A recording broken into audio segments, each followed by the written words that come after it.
Hi friends, കഴിഞ്ഞ വീഡിയോയിൽ നമ്മൾ പറഞ്ഞ പോലെ തന്നെ ഒരു റിയൽ വേൾഡ് പ്രോജക്റ്റ് വെച്ചിട്ട് നമുക്ക് എങ്ങനെയാണ് ഈ ഒരു HTTP സ്റ്റാറ്റസ് കോഡുകളുടെ ആ ഒരു റെസ്പോൺസുകളെ കുറിച്ച് ഒന്ന് വിശദീകരിക്കുന്ന ഒരു ചെറിയൊരു വീഡിയോ ആണിത്. കഴിഞ്ഞ വീഡിയോയിൽ പറഞ്ഞ പോലെ ആ ഒരു എന്തൊക്കെയാണ് നമുക്ക് റെസ്പോൺസായിട്ട് വരുന്ന ആ സ്റ്റാറ്റസ് കോഡുകളെന്നും ആ ഒരു സെഗ്മെൻറ്റിലുള്ള സ്റ്റാറ്റസ് കോഡുകൾ എങ്ങനെയാണ് വർക്ക് ചെയ്യുന്നതെന്നും ഒരു റിയൽ വേൾഡ് പ്രൊജക്റ്റ് പോലെ ഞാൻ ചെയ്യുന്ന ഒരു ലോക്കൽ പ്രൊജക്റ്റിൽ ലോക്കൽ ഹോസ്റ്റിൽ നമ്മൾ റൺ ചെയ്ത് കാണുന്ന പോലെ തന്നെ ആ ഒരു API വെച്ചിട്ട് നമുക്ക് അതെങ്ങനെയാണ് ആ ഒരു റെസ്പോൺസുകളൊക്കെ എങ്ങനെയാണ് വരുന്നതെന്ന് അതിൻ്റെ ആ ഒരു രീതിയൊക്കെ എങ്ങനെയാണെന്നും പറയുന്ന ഒരു ചെറിയ ഒരു വീഡിയോ ആണിത്. അപ്പോൾ എല്ലാവർക്കും വീഡിയോയിലേക്ക് സ്വാഗതം. ഓക്കെ, അപ്പോൾ ഇവിടെ ഞാൻ ഒരു യൂസർ രജിസ്ട്രേഷൻ എന്ന് പറയുന്ന ഒരു ഫോൾഡർ ഉണ്ടാക്കിയിട്ടുണ്ട്. അതിനകത്ത് എക്സ്പ്രസും റെസ്റ്റ് ഫ്രെയിംവർക്കും PostgreSQLുമാണ് ബാക്ക് എൻഡിൽ സെർവറിൽ യൂസ് ചെയ്തിരിക്കുന്നത്. ഫ്രണ്ട് എൻഡ് റിയാക്റ്റ് ആണ്. അപ്പോൾ ഇവിടെ റിയാക്റ്റിൻ്റെ ഫ്രണ്ട് എൻഡുണ്ട്, ബാക്ക് എൻഡ് ഈ പറഞ്ഞ പോലെ എക്സ്പ്രസ്സിലാണ് ചെയ്തിരിക്കുന്നത്. അതിന് പ്രത്യേകിച്ച് എൻവയോൺമെൻറ്റിൻ്റെ ഒന്നും ആവശ്യമില്ല. അതുകൊണ്ട് സിമ്പിളായിട്ട് എക്സ്പ്രസ്സിനോട് ആ സെയിം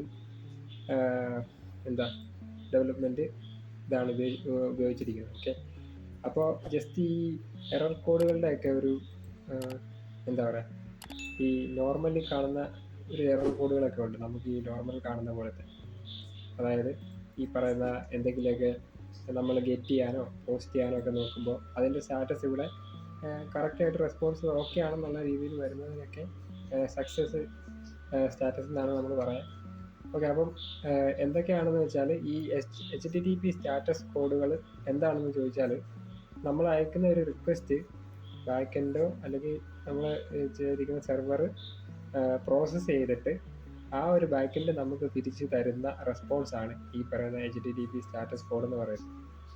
അതായത് ഇപ്പോൾ ഞാനൊരു ഡാറ്റ ഗെറ്റ് ചെയ്യാൻ വേണ്ടിയിട്ട് ആ ഒരു APIയിലേക്ക് സെൻഡ് ചെയ്തു. അപ്പോൾ ആ ഒരു ബാക്ക് എൻഡിൽ ആ ഒരു ഡാറ്റ അല്ലെങ്കിൽ ആ ഒരു ഡാറ്റാ ബേസിൽ ആ സെർവറിൽ ആ ഡാറ്റ ഉണ്ടെന്നുണ്ടെങ്കിൽ ആ ഡാറ്റ അവിടെ നിന്ന് എടുത്ത് നമുക്ക് ഇവിടെ കാണിച്ചു തരും. അപ്പോൾ കാണിച്ചു തരുന്നത് ആ ഒരു പ്രോസസ്സ് ഫുള്ള് സക്സസ് ആയി എങ്കിൽ 200 അല്ലെങ്കിൽ 200 ഓക്കെ എന്ന് പറയുന്ന ഒരു സ്റ്റാറ്റസ് കോഡാണ് അവിടെ കാണിക്കുക. ഓക്കെ, നമുക്ക് എന്തായാലും ഈ സ്റ്റാറ്റസ് കോഡുകളുടെ സ്റ്റാർട്ടിങ്ങിലെ നമ്പർ ഏതാണോ, അല്ല ആ ഒരു നമ്പർ ഏതാണോ ആ നമ്പർ വെച്ചിട്ട് നമുക്ക് ഇതിൻ്റെ സ്റ്റാറ്റസ് എന്താണെന്ന് നമുക്ക് നമ്മുടെ മൈൻഡിൽ തന്നെ നമുക്കത് ചിന്തിക്കാൻ പറ്റും. അതായത് ഇത് സാധാരണ കാണാറില്ല, എന്നാലും ഒന്ന് കൂട്ടി സ്റ്റാർട്ട് ചെയ്യുന്ന എന്തെങ്കിലും ഒരു എറർ ആണെന്നുണ്ടല്ലോ, അതായത് 101 അല്ലെങ്കിൽ 100 അങ്ങനെയൊക്കെ ഉള്ള എറർ ആണെന്നുണ്ടല്ലോ, അതൊക്കെ ഇൻഫർമേഷണൽ ആയിട്ടുള്ള എററുകളായിരിക്കും. അത് എറർ എന്ന് പറയാൻ പറ്റില്ല, അതൊരു വാണിംഗ് ആയിരിക്കും. അതായത് നമ്മളിപ്പോൾ റിയാക്റ്റിലോ അല്ലെങ്കിൽ എന്തെങ്കിലുമൊക്കെ ചെയ്യുമ്പോൾ ഇപ്പോൾ നമ്മുടെ കൺസോളിലൊക്കെ കാണുന്ന സൈസിൽ എന്തെങ്കിലുമൊക്കെ ഒരു വാണിംഗ് പോലത്തെ മെസ്സേജുകളായിരിക്കും കൂടുതൽ 101 അല്ലെങ്കിൽ 1 കൂട്ടി സ്റ്റാർട്ട് ചെയ്യുന്ന ആ ഒരു ഇൻഫർമേഷണൽ സ്റ്റാറ്റസിൽ വരുന്നത്. ഇനി 2 തൊട്ട് തുടങ്ങുന്നത്, അതായത് 2, 200 അല്ലെങ്കിൽ 201 അങ്ങനെ പറയുന്ന ആ ഒരു സ്റ്റാറ്റസ് റെസ്പോൺസുകളൊക്കെ സക്സസ് ആണ്. അതായത് 200 എന്ന് പറയുന്നത് 200 ഓക്കെ എന്നായിരിക്കും, അല്ലെങ്കിൽ 201 ക്രിയേറ്റഡ് എന്നായിരിക്കും.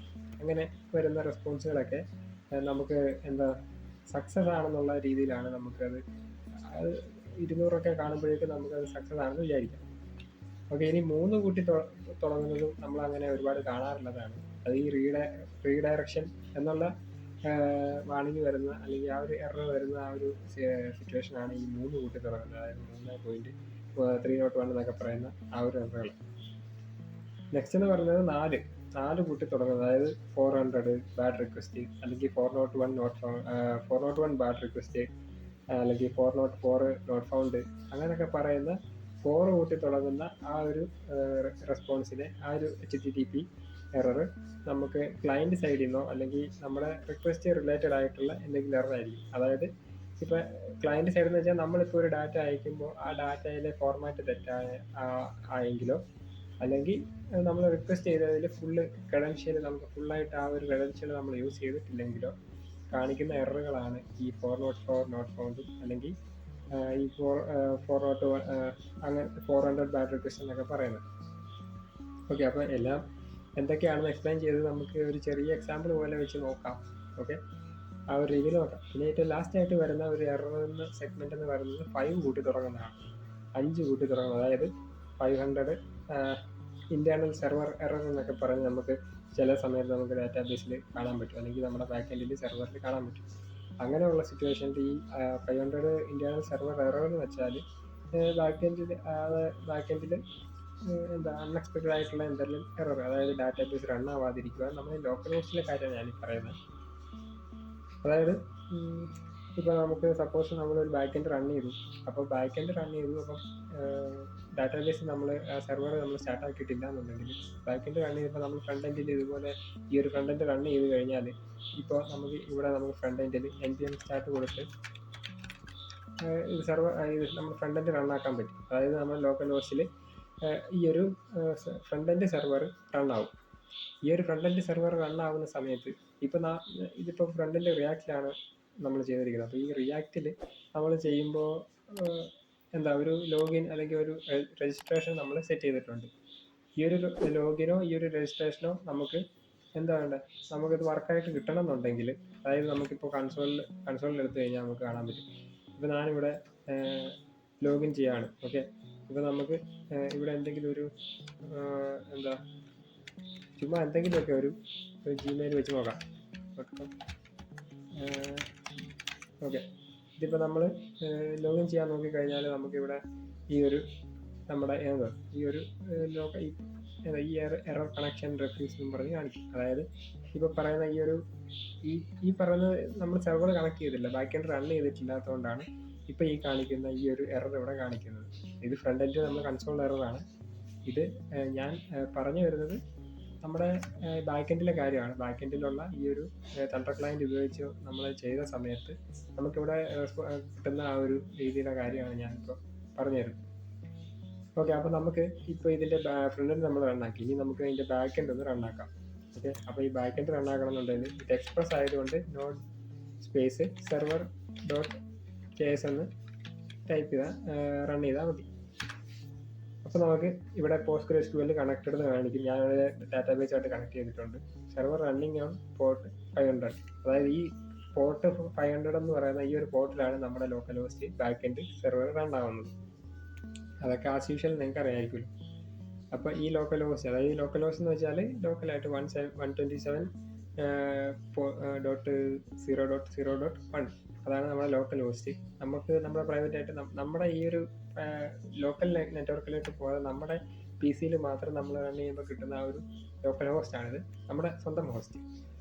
ഓക്കെ, അപ്പോൾ ഈ ഒരു ഹോസ്റ്റിൽ നമ്മൾ റൺ ആകുമ്പോൾ ഈ പറയുന്ന ഈ ഒരു എൻ പോയിന്റിലാണ് നമുക്ക് കിട്ടേണ്ട ഡാറ്റാസ് എല്ലാം നമ്മൾ കൊടുത്തിരിക്കുന്നത്. നമ്മുടെ ബാക്ക് എൻഡിൽ നമ്മൾ ചെയ്തിരിക്കുന്ന എല്ലാ ഡാറ്റയും നമ്മൾ ഈ റൂട്ട്സിലും പിന്നെ ഈ മൊഡ്യൂൾസിലും എല്ലാം നമ്മൾ ആഡ് ചെയ്തിട്ടുള്ളത് ഈ ഒരു എൻ പോയിന്റ്സ് ആണ്. ഓക്കെ, അപ്പോൾ ഈ ഒരു എൻ പോയിന്റ്സ് നമുക്ക് ചെക്ക് ചെയ്യുക. ഇപ്പോൾ നമ്മൾ SQL data means PostgreSQL connected ആണ്, സെർവർ റണ്ണിങ് ആണ്. അപ്പോൾ നമുക്ക് ഈ ഒരു രീതിയിൽ ഇവിടെ നമ്മുടെ ഫ്രണ്ട് എൻഡിൽ വന്നിട്ട് നമുക്ക് ലോഗിൻ ചെയ്താലും ലോഗിൻ ആകത്തില്ല, കാരണം ഇങ്ങനെ ഒരു യൂസറിനെ നമ്മൾ രജിസ്റ്റർ ചെയ്തിട്ടില്ല, അതുകൊണ്ടാണ്. അപ്പോൾ നമുക്ക് ആദ്യം ഒരു യൂസറിനെ രജിസ്റ്റർ ചെയ്യാം. അപ്പോൾ യൂസറിനെ രജിസ്റ്റർ ചെയ്യുമ്പോഴത്തേക്കും ഇപ്പം എന്നുള്ള ഒരു യൂസർ ഓക്കെ, അയാളുടെ പേര്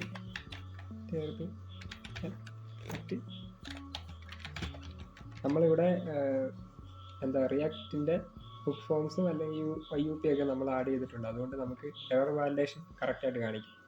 ഓക്കെ, അപ്പോൾ നമുക്ക് പാസ്വേഡ് കൊടുക്കാം 678.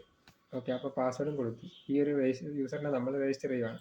ഓക്കെ, അപ്പോൾ നമുക്ക് യൂസറിനെ രജിസ്റ്റർ ചെയ്ത് കഴിഞ്ഞാൽ നമുക്ക് നേരെ നമ്മുടെ ഈ എറർ നേരത്തെ ഉണ്ടായിരുന്നതാണ്. ഓക്കെ, അപ്പോൾ നമുക്ക് നേരെ നമ്മുടെ ഈ ഒരു ഡാഷ്ബോർഡിലേക്ക് പോയി, അതായത് നമ്മൾ ക്രിയേറ്റ് ചെയ്തിരുന്ന വെബ്സൈറ്റിൻ്റെ അല്ലെങ്കിൽ ആ ഒരു പ്രൊജക്റ്റിൻ്റെ ഡാഷ്ബോർഡിലേക്ക് പോയി. നമ്മളിപ്പോൾ ഒരുപാട് ഭയങ്കര വലിയ സംഭവമായിട്ടൊന്നും ക്രിയേറ്റ് ചെയ്തിട്ടില്ല, ജസ്റ്റ് ഒരു ഡാഷ്ബോർഡ് പോലെ ക്രിയേറ്റ് ചെയ്തിട്ട് ജസ്റ്റ് ഈ APIs ഒക്കെ ഒന്ന് ടെസ്റ്റ് ചെയ്ത് നോക്കാം എന്നുള്ള രീതിയിൽ ഒരു ക്രിയേറ്റ് ചെയ്തൊരു ആപ്പാണിത്. ഓക്കെ, നമുക്കപ്പം ഇവിടെ നമുക്ക് കാണാം നമ്മുടെ അക്കൗണ്ട് നമ്മുടെ പേര് ഇവിടെ ഫെച്ചായി വന്നിട്ടുണ്ട്. ടെർമിനൽ ഇതൊക്കെ ലോക്കൽ സ്റ്റോറേജിൽ തന്നെ കിട്ടുന്നത് കൊണ്ട് അതല്ല നമ്മുടെ ഈ പറയുന്ന നമ്മുടെ സെർവറിൽ നിന്ന്, അതായത് നമ്മുടെ ബാക്ക് സെർവർ ഡാറ്റാബേസിൽ നിന്ന് ഡയറക്റ്റ് ആയിട്ട് ഇങ്ങോട്ട് കിട്ടുന്ന ആ ഒരു ഫെച്ച് ചെയ്തെടുക്കുന്ന ആ ഒരു രീതിയുണ്ട്.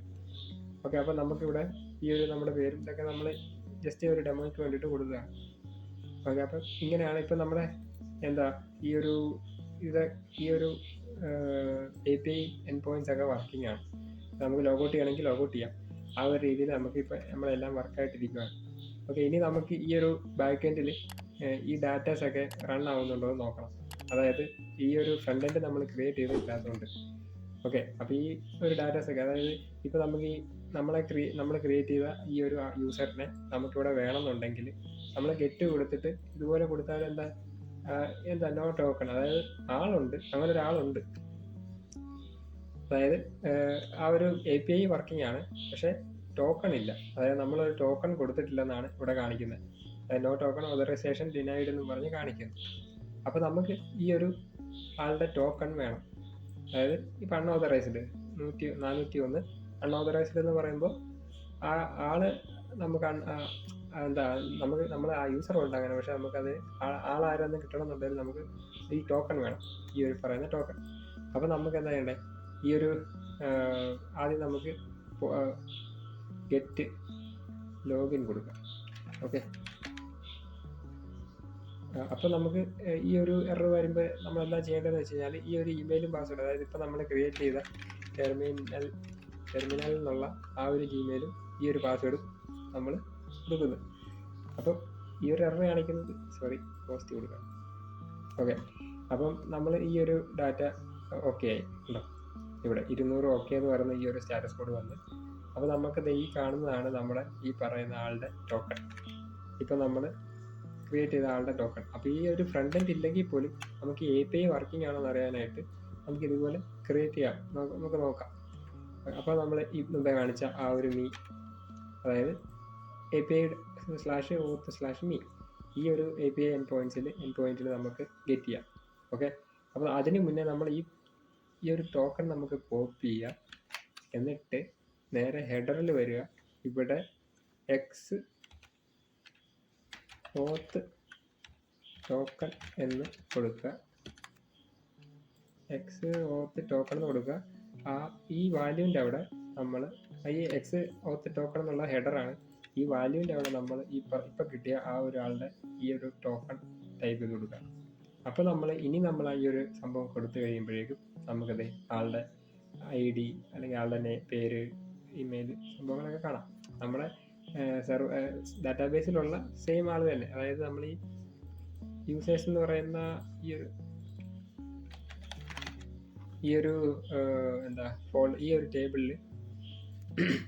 ഒരു ടേബിളിൽ നമുക്ക് കാണാം. ഇതുപോലെ നമ്മൾ നേരത്തെ ക്രിയേറ്റ് ചെയ്ത 2 യൂസേഴ്സാണ്, രജിസ്റ്റർ ചെയ്തിട്ടുള്ള 2 യൂസേഴ്സ്. ഇതിപ്പോൾ നമ്മൾ പുതുതായിട്ട് ക്രിയേറ്റ് ചെയ്ത യൂസർ. ഓക്കെ, ഇതിപ്പോൾ നമ്മുടെ പാസ്വേഡ് ഹാഷ് പാസ്വേഡാണ്. സോ അതൊക്കെ നോർമലായിട്ട് നമുക്ക് അറിയാവുന്നതായിരിക്കില്ല. അപ്പോൾ അതൊന്നും വലിയ കാര്യമായിട്ട് നോക്കേണ്ട കാര്യമില്ല. ഇപ്പോൾ നമുക്ക് മെയിനായിട്ടുള്ള കാര്യം ഇതിപ്പോൾ വർക്കായി, അതായത് 201 ക്രിയേറ്റഡ് ആയി. ഓക്കെ, അപ്പോൾ ഇങ്ങനെയാണ് ഈ ഒരു സംഭവം നമ്മൾ ക്രിയേറ്റ് ചെയ്യുന്നത്. അതായത് നമ്മൾ ഗെറ്റ് ചെയ്യുന്നു, നമ്മൾ ഗെറ്റ് ചെയ്തപ്പോൾ ഡാറ്റ അതിനകത്തുണ്ട്, പക്ഷേ ടോക്കൺ വേണമെങ്കിൽ നമ്മൾ ടോക്കൺ കൊടുത്തു. ഇതാണ് നമ്മുടെ ടോക്കൺ. മുമ്പേ പറഞ്ഞ പോലെ ഈ ഒരു ഇമെയിലും പാസ്വേഡും കൊടുക്കുന്നതും ആളെ നമ്മൾ ലോഗിൻ ആയോ അല്ലെങ്കിൽ രജിസ്റ്റർ ആയോ എന്നൊക്കെ നോക്കുന്ന ആ ഒരു, ഇപ്പോൾ നമ്മൾ രജിസ്റ്റർ എന്നാണെന്നുണ്ടെങ്കിൽ ഈ ഇമെയിലും പാസ്വേഡും കൊടുത്ത് ബാക്കിയുള്ള വേണ്ട ക്രെഡൻഷ്യൽസ് കൊടുത്തു കഴിഞ്ഞാൽ നമുക്ക് ഈ പറഞ്ഞ പോലെ ഈ ഒരു യൂസറിനെ രജിസ്റ്റർ ചെയ്യാൻ പറ്റും. ഓക്കെ, അപ്പം ഇങ്ങനെയുള്ള ഈ ഒരു ചെറിയ ഡെമോ ഒക്കെ കാണിച്ചിട്ട് വീഡിയോയിൽ പറഞ്ഞു തരുമ്പോഴത്തേക്കും കുറച്ചും കൂടെ എന്തെങ്കിലുമൊക്കെ മനസ്സിലാവുമല്ലോ എന്ന് വിചാരിച്ചിട്ടാണ് അങ്ങനെ പറഞ്ഞു തന്നത്. ഓക്കെ, എന്തെങ്കിലും മനസ്സിലായിട്ടുണ്ടെങ്കിൽ കമൻറ്റിൽ എന്തെങ്കിലുമൊക്കെ പറയട്ടോ.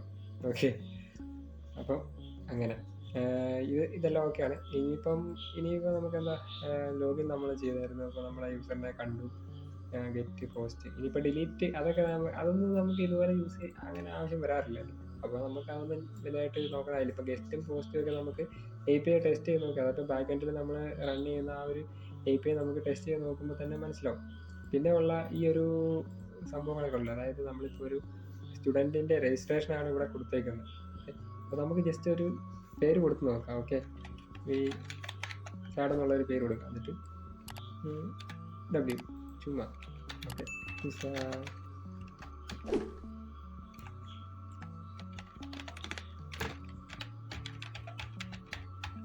ഓക്കെ, അങ്ങനെ ഒരു പേര് കൊടുക്കുന്നു, ഒരു നമ്പർ കൊടുക്കുന്നു. ഓക്കെ, ഇപ്പോൾ ഡേറ്റ് ഓഫ് ബർത്ത് നമുക്ക് ചുമ്മാ എന്തെങ്കിലുമൊക്കെ കൊടുക്കാം. Okay, grade 12. ഓക്കെ, 4 ചുമ്മാ ടിക്ക് ചെയ്യാം. Okay, employment status not employed കൊടുക്കാം. ഓക്കെ, അപ്പോൾ നമ്മൾ സേവ് ചെയ്തപ്പോൾ ഇവിടെ ഒരു സ്നാക്ക് ബാർ വന്നു, അലേർട്ട് പോലെ സ്നാക്ക് ബാർ വന്നു. അത് നമ്മൾ ഈ ഒരു യൂസറിനെ വെച്ചിട്ട് നമ്മൾ നമ്മുടെ ഡാറ്റാബേസിൽ ഇപ്പോൾ നമുക്ക് സ്റ്റുഡൻസിൻ്റെ ആ ഒരു സെക്ഷനിലോട്ട് പോയി കഴിഞ്ഞാൽ നമുക്കത് ഇപ്പോൾ നമ്മൾ ക്രിയേറ്റ് ചെയ്ത ഈ ഒരു വിസാർഡ് എന്ന് പറയുന്ന ആളെ കാണാൻ പറ്റും, ഈ ഒരു സ്റ്റുഡൻറ്റിൻ്റെ പേര്. നമുക്കിപ്പോൾ ഒരു സാസ് പ്രൊജക്റ്റൊക്കെ ആയിട്ട് ഇതുപോലത്തെ പ്രൊജക്റ്റുകളൊക്കെ സാസ് പ്രൊജക്റ്റായിട്ട് ചെയ്യുകയാണെങ്കിൽ നമുക്കൊരു എളിമാവും. ഓക്കെ, അങ്ങനെ. അപ്പോൾ അങ്ങനെ ഒരു സിറ്റുവേഷൻ. ഓക്കെ, അപ്പോൾ ഇതാണ് നമ്മളിപ്പോൾ നമ്മൾ കൊടുത്തിരിക്കുന്ന ഡാറ്റ എല്ലാം നമ്മുടെ ഡാറ്റാബേസിലുണ്ട്. അതായത് ഈ ഒരു സ്റ്റുഡൻസ് എന്ന് പറയുന്ന ടേബിളിൽ നമുക്ക് ആ ഒരു വിസാർഡിനെ കാണാൻ പറ്റും. കണ്ടോ, ഇങ്ങനെ. ഈ പോസ്റ്റ്ഗ്രെസ്ക്യൂഎല്ലിൻ്റെ എന്തെങ്കിലും ഡീറ്റെയിൽ ആയിട്ടുള്ള, ഇത് എല്ലാവർക്കും അറിയാവുന്നതായിരിക്കും. ഇതിൽ ഡീറ്റെയിൽ ആയിട്ടുള്ള വീഡിയോ വേണമെന്നുണ്ടെങ്കിൽ നമുക്ക് ചെയ്യാം. ഓക്കെ, അപ്പോൾ ഇതൊക്കെയാണ് ഈ ഒരു സംഭവം. അപ്പോൾ ഈ ഒരു സ്റ്റുഡൻറ്റിനെ ഇയാൾക്ക് മാത്രമേ കാണാൻ പറ്റത്തുള്ളൂ. നമ്മളിപ്പോൾ ടെർമിനൽ എന്ന് പറയുന്ന ആ ഒരു ജിമെയിൽ വെച്ചിട്ടല്ലേ ലോഗിൻ ചെയ്തേക്കുന്നത്. അപ്പോൾ ഈ ഒരു ആൾക്ക് മാത്രമായിട്ട് കാണാൻ പറ്റുന്ന ഒരു സെക്ഷനാണിത്. അതായത് വേറൊരാൾ ലോഗിൻ ചെയ്തിട്ട് നമുക്കിവിടെ ഇപ്പോൾ നമ്മൾ മുമ്പേ ഇപ്പോൾ ഇയാളെ ലോഗൗട്ട് ആക്കിയിട്ട് നമുക്ക് മറ്റേ അമലിനെ കൊണ്ട് ലോഗിൻ ചെയ്യിപ്പിക്കാം. അമൽ ഇതൊക്കെ ചുമ്മാ ഒരാളാണ് കേട്ടോ. ഓക്കെ, 3, 4, 5, 6, 7, 8. ഓക്കെ, അങ്ങനെ ഒരാളെ കൊണ്ട് ലോഗിൻ ചെയ്ത് കഴിഞ്ഞപ്പോൾ അയാളെ നമ്മൾ ലോഗിനായി. അയാൾ നമ്മൾ ആഡ് ചെയ്തിട്ടില്ല സ്റ്റുഡൻസിനെ ഒന്നും. കണ്ട, അയാളുടെ സ്റ്റുഡൻസിനെ ഒന്നും ആഡ് ചെയ്തിട്ടില്ലാത്തതുകൊണ്ട് അയാളുടെ സ്റ്റുഡൻസിനെ ഒന്നും നമുക്ക് കാണാൻ പറ്റുന്നില്ല. ഇപ്പോൾ അയാൾ ആഡ് ചെയ്യുകയാണെങ്കിൽ അങ്ങനെ വരും, ആഡ് ചെയ്യാൻ പറഞ്ഞ് വരും. ആഡ് ചെയ്താൽ ഇയാൾക്ക് കൂടെ കാണും, ബാക്കിയുള്ളവരെ അവിടെ കാണാൻ പറ്റത്തില്ല. അങ്ങനെ. അപ്പോൾ ഇതാണ് ഈ ഒരു ഇന്നത്തെ ഈ ഒരു വീഡിയോയുടെ മെയിൻ കണ്ടന്റ് എന്ന് പറയുന്ന കാര്യങ്ങളൊക്കെ ഇതൊക്കെയാണ്. സോ അതുകൊണ്ട് ഇത്രയൊക്കെ ഉള്ളൂ. ഇതിനകത്ത് വേറെ ഇനിയിപ്പോൾ പറയാൻ ഒന്നുമില്ല. ഇതിപ്പോൾ എല്ലാ സ്റ്റാറ്റസ് കോഡ് എന്തൊക്കെയാണെന്നൊക്കെ ഡീറ്റെയിൽ ആയിട്ട് പറഞ്ഞു തന്നിട്ടുണ്ട്. ഇനിയിപ്പോൾ അടുത്ത വീഡിയോ എന്ന് പറയുന്നത് നമുക്കൊരു ഇപ്പോൾ ഈ കാണിച്ചിരിക്കുന്ന പോലെ തന്നെ റെസ്റ്റ് APIസിനെ കുറിച്ച് ഒരു വീഡിയോ ഇടാം. അതായത് റെസ്റ്റ് API എന്താണെന്നും ക്ലയൻറ്റ് സൈഡിൽ നിന്ന് എങ്ങനെയൊക്കെയാണ് റിക്വസ്റ്റ് അല്ലെങ്കിൽ എന്തൊക്കെയാണ് അതിൻ്റെ ആവശ്യമായിട്ടുള്ള കാര്യങ്ങളെന്നും അങ്ങനെയൊക്കെ ഓരോ കാര്യങ്ങളായിട്ട് നമുക്ക് എന്തെങ്കിലുമൊക്കെ ഒരു വീഡിയോ അടുത്തതായിട്ട് ഈ റെസ്റ്റ് API കുറിച്ചിട്ട് എന്താണെന്നൊക്കെ ഉള്ള രീതിയിൽ ഒരു വീഡിയോ അടുത്തതായിട്ട് തന്നെ വരുന്നതായിരിക്കും. അപ്പോൾ ഇന്നത്തെ വീഡിയോ ഇത്രയൊക്കെ ഉള്ളൂ. ഓക്കെ, എന്തെങ്കിലുമൊക്കെ യൂസ്ഫുൾ ആണെന്നുണ്ടെങ്കിൽ എവിടെയെങ്കിലുമൊക്കെ കമൻറ്റൊക്കെ ഇടുക. എന്നിട്ട് ഹാപ്പി ആയിട്ടിരിക്കുക. ഓക്കെ, അപ്പോൾ ഇത്രേ ഉള്ളൂ. Okay, by.